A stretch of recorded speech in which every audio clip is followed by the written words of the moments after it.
10 € offerts et votre premier dépôt doublé avec le lien en description. Les amis, bienvenue, j'espère que vous allez tous très bien, très content de vous retrouver pour cette nouvelle vidéo. Et pour parler de France-Pays-Bas, c'est le match de demain 20h45. Il y a aussi ce soir Italie-Angleterre. Et sauf s'il est vraiment désastreux, catastrophique, normalement j'ai prévu d'en faire une petite analyse. Après le coup de sifflet final, 1 heure à peu près.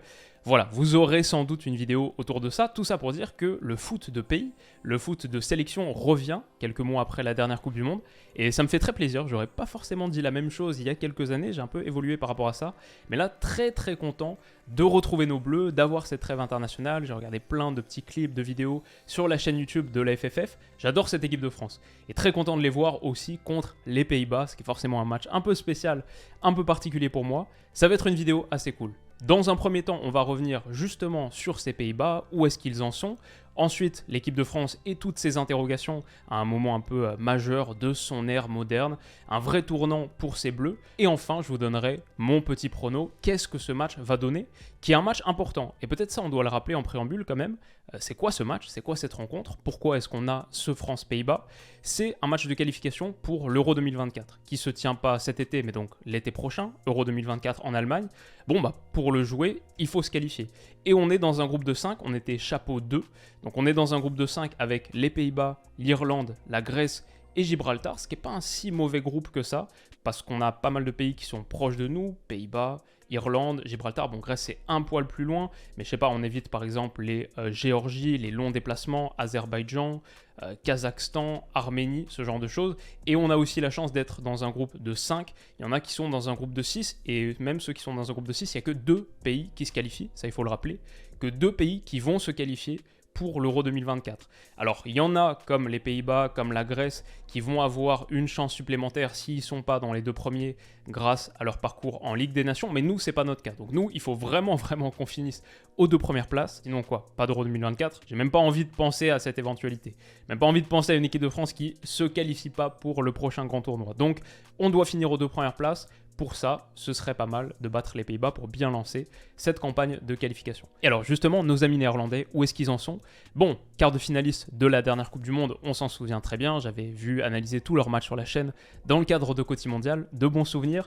Et bien sûr, eux aussi, ils ont été battus par les Argentins, bon, un petit peu plus tôt que nous, mais au bout d'une rencontre quasiment aussi rocambolesque, aussi dingue et très envenimée. On se souvient de ces célébrations au moment des tirs au but. Voilà, les Pays-Bas, ils restent sur ça. Ils ont changé de sélectionneur du coup, c'est plus Louis van Gaal, c'est Ronald Koeman qui est devenu le nouveau coach des Pays-Bas et qui revient sur le banc des Pays-Bas. Il a déjà connu cette fonction, c'était entre 2018 et 2020, juste avant sa période au Barça. D'ailleurs sur cette période, 2018-2020, ça veut dire qu'il était le coach des Pays-Bas quand on les a joués la dernière fois en Ligue des Nations. Et alors ça leur avait plutôt souri, ils s'étaient inclinés d'1 but au Stade de France, mais l'avaient emporté à Rotterdam 2-0, ce qui leur avait permis de finir devant nous, en tête de ce groupe de Ligue des Nations, et ils en avaient même joué la finale qu'ils avaient perdue contre le Portugal. Donc ça c'était plutôt pas mal passé, sous Koeman à l'époque.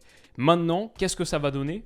Pour suivre un peu ce débat qui a lieu au pays, grosse interrogation autour de sa dernière liste, qui a fait pas mal de débats, notamment parce que Jérémy Frimpong du Bayer Leverkusen n'a pas été pris. Pour des raisons tactiques, alors que pourtant il est en train de tout exploser en Allemagne en ce moment, fait partie des meilleurs joueurs de Bundesliga dans le Bayer de Xabi Alonso, mais il n'a pas été pris parce que Koeman a dit il veut jouer en 4-3-3 et Frimpong c'est un piston droit. Koeman ne l'imagine pas dans un rôle de latéral droit, pas assez de qualité défensive pour, l'imagine pas non plus en tant qu'ailier, donc il n'a pas été pris pour des raisons tactiques, ce qui est tout de suite, bon ça fait beaucoup réagir sur les réseaux et en général, parce que c'est se priver d'un gars très talentueux.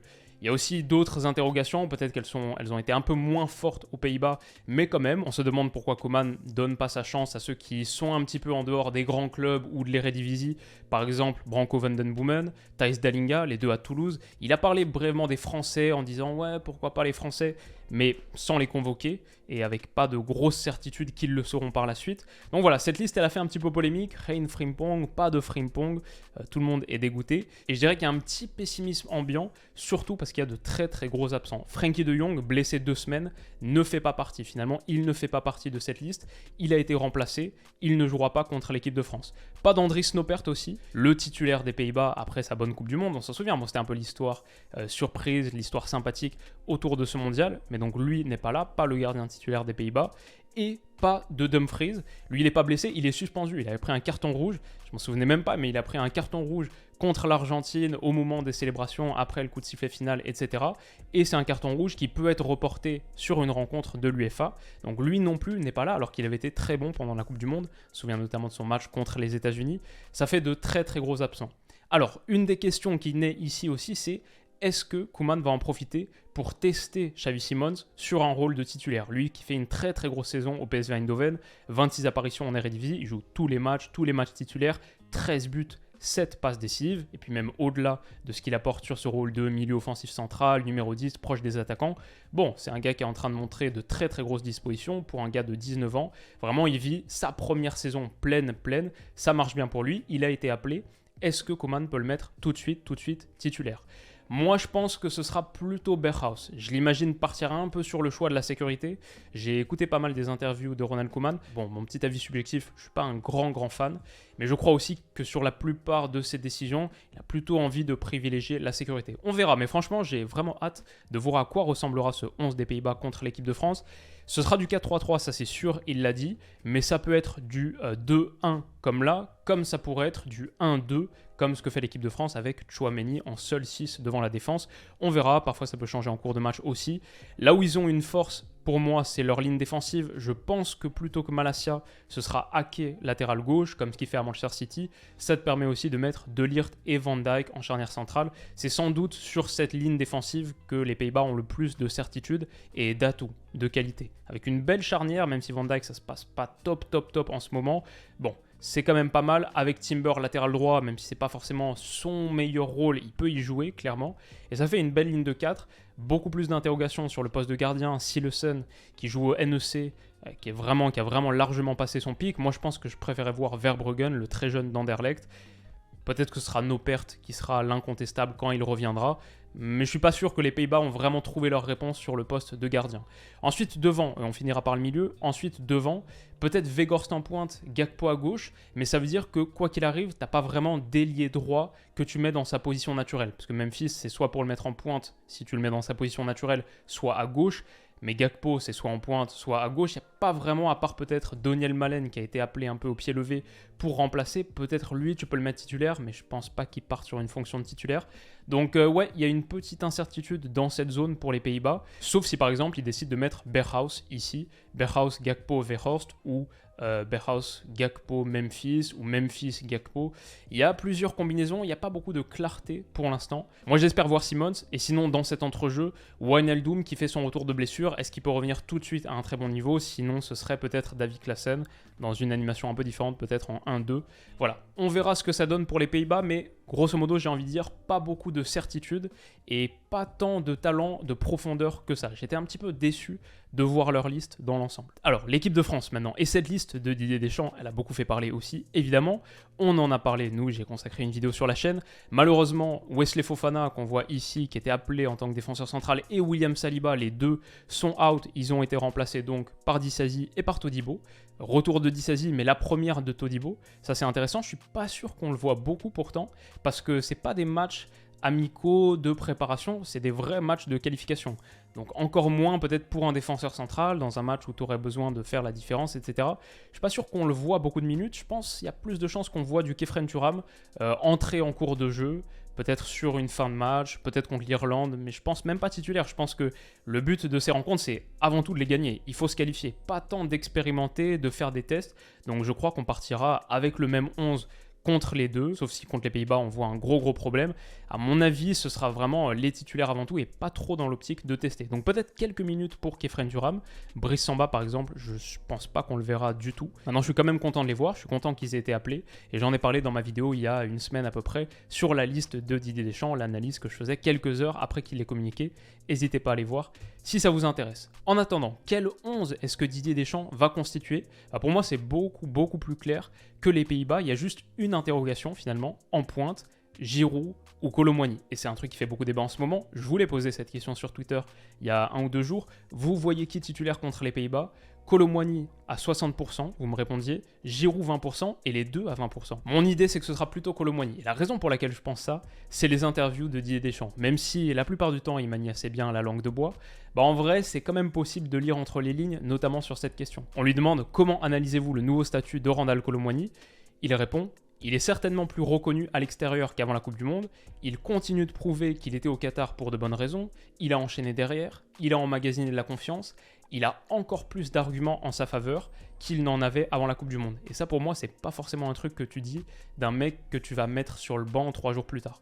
Ce serait une réponse assez bizarre à donner pour un gars que tu sais que tu vas mettre remplaçant 3 jours plus tard. Et à contrario, sur Olivier Giroud, on lui pose la question, il dit: Olivier fait partie de ces 23, et il y en a 11 qui débuteront contre les Pays-Bas. Tous sont susceptibles de pouvoir commencer. Ça, pour moi, c'est plus la réponse que tu fais à propos d'un remplaçant. Tous sont susceptibles de pouvoir commencer. Ça ressemble plus à ce que tu dis d'un mec que tu vas mettre sur le banc. Donc voilà, peut-être que... Bon, on verra, hein, peut-être que je me trompe totalement. Mais dans cette interview, je sens quand même une tendance se dessiner. Et je pense donc qu'on aura Randal Kolo Muani en pointe. Ce qui est assez cool, même si j'adore Giroud aussi. C'est intéressant de tester une configuration Mbappé, Kolo Muani, Coman. Ça, franchement, c'est quand même un sacré trio qu'on a le luxe de pouvoir aligner. Alors, Kingsley Coman, justement, c'est aussi une question. Pourquoi est-ce qu'il est là? En l'absence de Dembélé, qui est blessé, on a l'occasion de le voir ailier droit titulaire, et ça, c'est intéressant. Moi, je l'ai bien aimé piston dans une défense à 3. Si jamais on doit repasser par ce système, ce serait avec plaisir de réintégrer Coman dans cette fonction. Mais là, je crois qu'il a une vraie carte à jouer, et je serai très vigilant sur son match, parce que à la fois sur ce qu'il est capable de faire défensivement, mais aussi bien sûr pour emballer son côté, pour être un petit peu le pendant de Mbappé à gauche, mais peut-être un petit peu plus le long de la ligne. D'autant plus qu'Ousmane Dembélé, malgré toutes ses qualités naturelles, je crois pas qu'il ait encore assis véritablement sa place de titulaire dans le 11 de l'équipe de France. Donc il y a une carte à jouer pour Coman et c'est à suivre. Il y a aussi la question de Mike Maignan, bien sûr. Alors lui, on va le voir titulaire et il doit incarner cette relève, il doit prendre la suite d'Hugo Lloris. Normalement, on imagine tous que c'est pour quasiment les 10 prochaines années. Bon, ça commence maintenant, ça commence demain et il faut tout de suite de bonnes performances pour se mettre en confiance et pour ne pas faire naître de doute autour de ce rôle de numéro 1. Il en a les qualités, je suis assez confiant, mais ça aussi, ce sera un truc très intéressant à suivre. Sur le reste, je pense que Upamecano Konaté, c'est aussi un petit peu une interrogation, parce que nous, on se la voit comme étant la charnière titulaire de l'équipe de France. Maintenant, on a beaucoup de réserves, on a beaucoup de qualité et de profondeur sur ces postes de centraux. Est-ce qu'ils peuvent continuer à bâtir cette alchimie et à s'imposer comme les incontestables? Moi, je pense que oui, ils en ont clairement les qualités. Ça aussi, c'est un truc à suivre. Sur l'animation, Koundé et Théo Hernandez, très asymétriques. Ça ressemble un peu, Koundé, voilà, il est dans la même position qu'au Barça. Ça fait un peu penser à ce qu'il y a avec Baldé sur le côté gauche, qui est beaucoup plus offensif, agressif. Et Koundé, finalement, plus le troisième central, aux côtés de deux centraux de métier. En plus, c'est le même système en 4-3-3, avec une pointe basse qu'au Barça. Juste, je crois pas que Mbappé soit trop dans le Gavi rôle. Mais c'est vrai qu'on le voit quand même assez central, etc. Donc, très intéressant à suivre. Je pense que cet entrejeu, il est costaud. Griezmann, est-ce qu'il peut poursuivre dans la lignée de sa Coupe du Monde si on accepte la finale aussi? Des trucs sympas à suivre. Rabiot, je l'ai mis un petit peu plus bas parce que je pense qu'à la construction, voilà, il est un petit peu comme dans le rôle aussi, Frenkie de Jong au Barça, c'est-à-dire se mettre aux côtés de Busquets et être le double pivot pour assurer la phase de relance, mais ensuite réussir à se projeter davantage.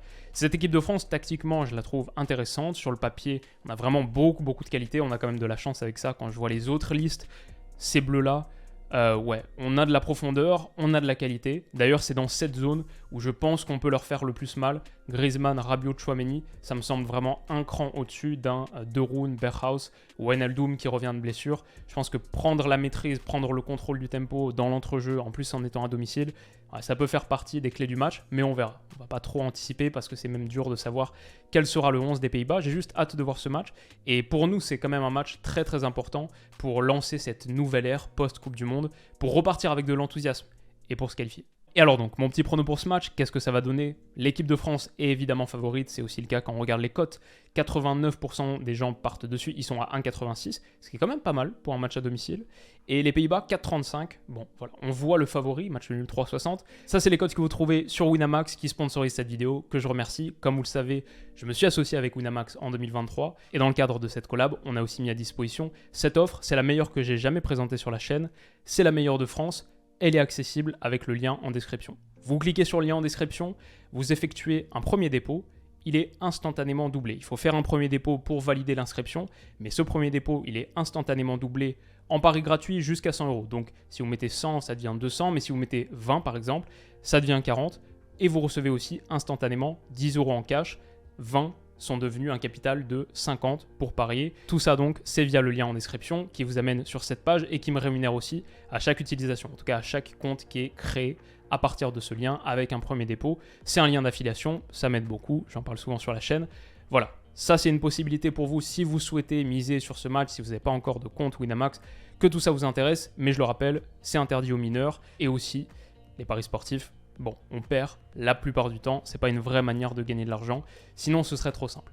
Ok, France-Pays-Bas, qu'est-ce que ça va donner? Mon petit prono sur ce match, j'ai du mal à partir sur autre chose que l'équipe de France. Les Pays-Bas, je les trouve vraiment affaiblis par la conjoncture récente, sans Dumfries, sans Frenkie de Jong, et la base, elle n'est pas folle non plus. Même la base à partir de laquelle ils partaient, elle n'est pas incroyable non plus, il y a de vraies lacunes sur plusieurs postes.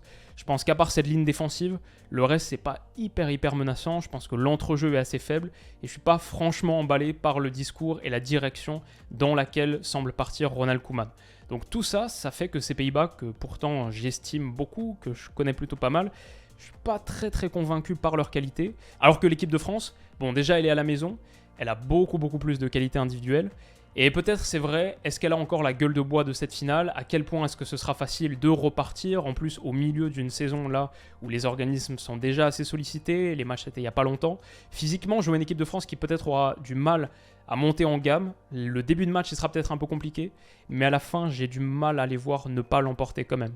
Et en plus, comme à 1,86, c'est pas mal, c'est pas énorme, mais honnêtement, une victoire de l'équipe de France à la maison, 1,86, franchement, c'est pas trop mal. Bah ouais, je pars là-dessus. Victoire des Bleus. Et si on part sur les buteurs, bah comment ne pas penser à Kylian Mbappé? Évidemment, il est à 2,35 en plus, ce qui est 95% des gens partent là-dessus. Voilà, bon, un but de Kylian Mbappé, clairement, why not? Et sinon, Ronald Colomwani, honnêtement, qu'il soit titulaire ou remplaçant, performant, je l'imagine performant dans les deux registres. Bon, peut-être Kylian Mbappé, le néo-capitaine, pour sonner le clairon, tout de suite marquer, envoyer un signal. Mais la victoire de l'équipe de France, avant tout, c'est mon prono sur ce match. Ce soir aussi, Italie-Angleterre, c'est à Naples. C'est marrant qu'en qualif de l'Euro 2024, première journée, on est tout de suite un remake de la finale du dernier Euro. Et l'Angleterre est à 2,55, la plupart des gens partent là-dessus. Italie à 2,90. J'ai pas encore préparé ce match, je suis pas en capacité d'en dire grand-chose. On le débriefera ce soir, s'il est bon. Sur les heures qui suivent, là, je vais faire un petit peu mes devoirs. Voilà, j'espère que cette vidéo rapide vous aura plu, les amis. On se retrouve très vite pour la prochaine, ce soir, pour analyser ce France-Pays-Bas. Ce sera à peu près 1 heure après le coup de sifflet final, comme d'habitude. Et peut-être quelques sujets originaux sur le week-end. On verra, avant de parler de France-Irlande, plein de trucs qui arrivent. Si ça vous plaît, n'hésitez pas à me le dire en commentaire, à mettre un petit pouce bleu aussi, je le dis pas récemment, mais why not, ça aide, donc n'hésitez pas. Les amis, prenez soin de vous, et à très vite, bisous.